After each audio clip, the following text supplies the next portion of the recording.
Okay, as if it wasn't as ridiculous heading into tonight's game, the Vancouver Canucks just lost another one, and this was the most hilarious loss of the year!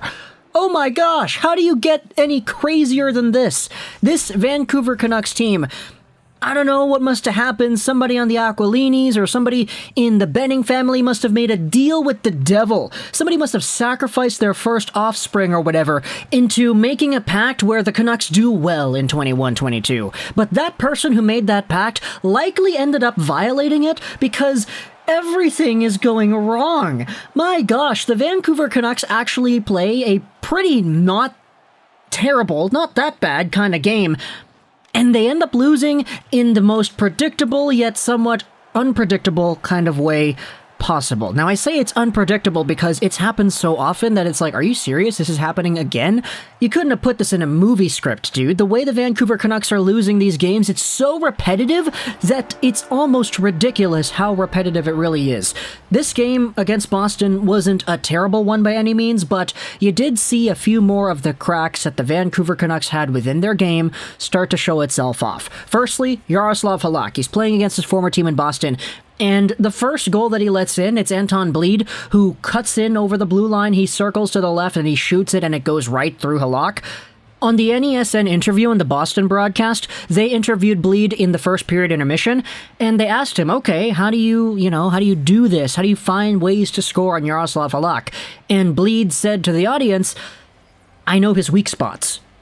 And weak spots, absolutely, that was the case over here. Sure, Yaroslav Halak only let in one goal on the glove side that was like primarily a glove side caliber goal. All the other goals that went in on Halak that were actually counted on the board, they were weird bounces, they were cross creases, not really glove side goals. But the rest of the game, you could really see Boston just warm up the bus, shooting at glove side and waiting for that rebound, because Yaroslav Halak, Corey Hurst said this on the Sportsnet 650 broadcast, but he can catch these pucks with his glove, but the rebound control, it's not the best with the glove side, so he would very frequently let pucks bounce in front of him, leading to second chances and whatnot. The Boston Bruins ended off this game with 42 shots on goal, and they scored 3. There actually were 2 disallowed Boston goals and 1 disallowed Vancouver goal in this one. How in the world are you going to get 3 disallowed goals in one game? But either way, the Boston Bruins came out here with a way to find themselves a victory, and they did that. It's just, it didn't really establish itself as the status quo until the second period.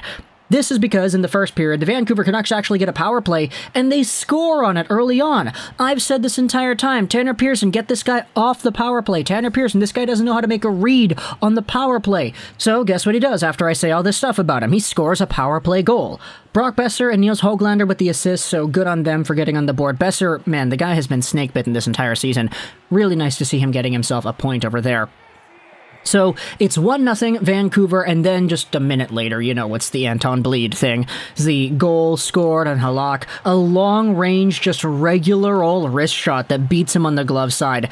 It gets through, like, the one guy that was guarding him. I think it was Boeser. Actually, I think Boeser's stick might have actually touched the puck a little bit. I didn't really get a good angle on it, but either way, Yaroslav Halak cannot be letting in goals from that long range on that type of circumstance. It's 1-1 after the first period, and the Vancouver Canucks actually get another power play at the end of the first period, where Conor Garland, it looks like he scores, but then they look at the replay, and then it's like, oh, Nils Höglander was offside on the zone entry, so the goal gets taken back. Conor Garland, still, with a ripper of a slap shot right there. Really nice to see him get one to go on the power play. Just to get it taken away, man, the Canucks can't really get a break, eh?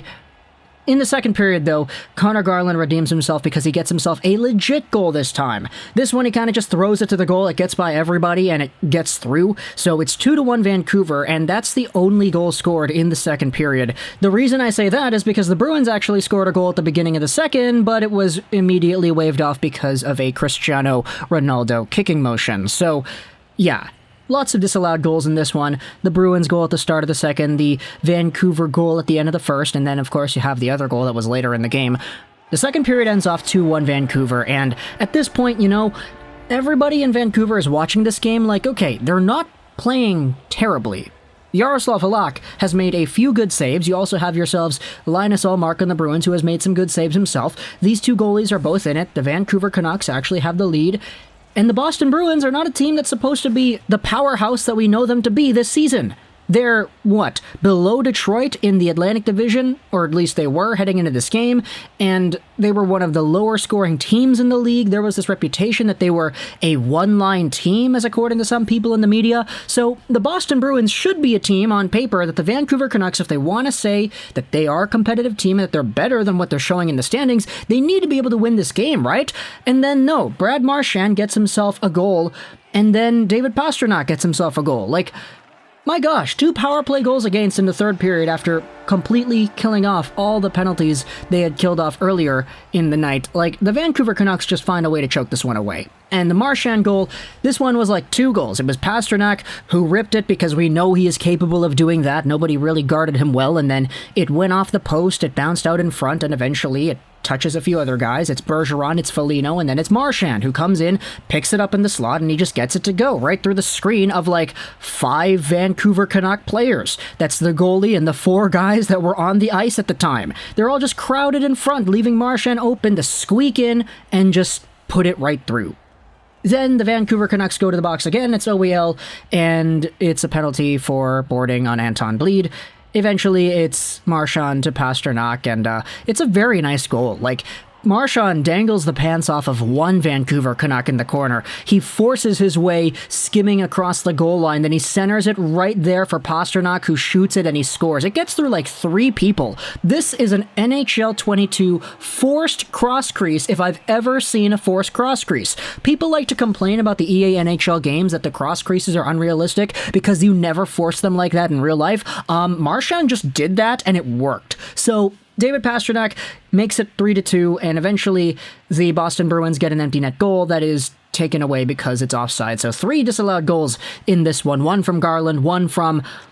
who the heck scored? I forgot. It was Tomasz Nosek, I believe, at the beginning of the Bruins' second period with the kicking motion, and then the Marchand to Bergeron empty net goal that was also taken away. The Vancouver Canucks are done. They lose this game 3-2, and the shots on goal, I mean, Yaroslav Halak played pretty well. I mean, he had a .929 save percentage in this one. He gave up 3 goals on 42 shots. Certainly not a bad performance over there.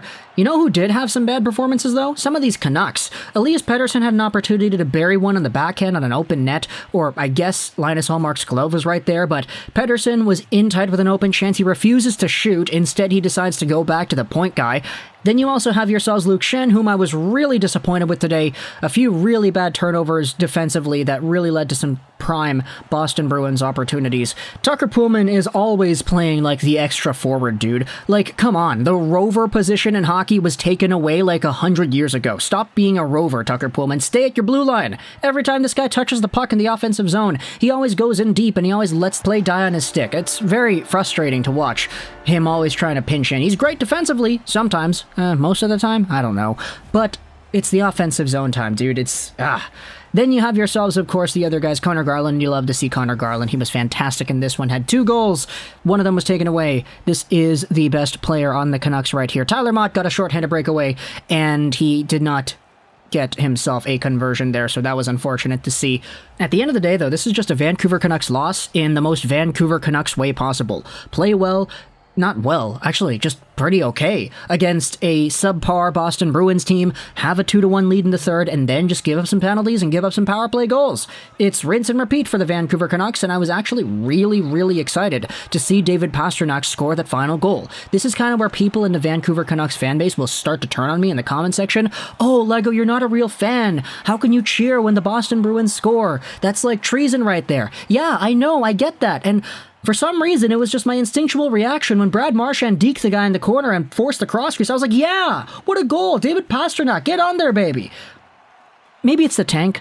Maybe it's me really wanting Shane Wright. Maybe it's me just kind of accepting that the Vancouver Canucks are a bad team. Maybe it's me just trying to deflect away some other emotions, you know, because at the end of the day, everybody wants the Canucks to win. If you're a Canucks fan, you want this team to succeed. But you know this team is not capable of doing that anymore. You know this team needs change. You know Marc Bergevin and the entire Canadian staff, they all got fired. Jim Benning is still here. Travis Green is still here. Everybody is still here. And who knows, maybe in a few hours, nobody's going to be here. But I don't know. Aquilini, he's got a really long leash for guys in this organization because he doesn't want to pay some extra funds hiring anybody else at this time of the season. Talk to me in the comments. What do you think about the Canucks and the Bruins? I hope you enjoyed this video. Wilson 99, and bye.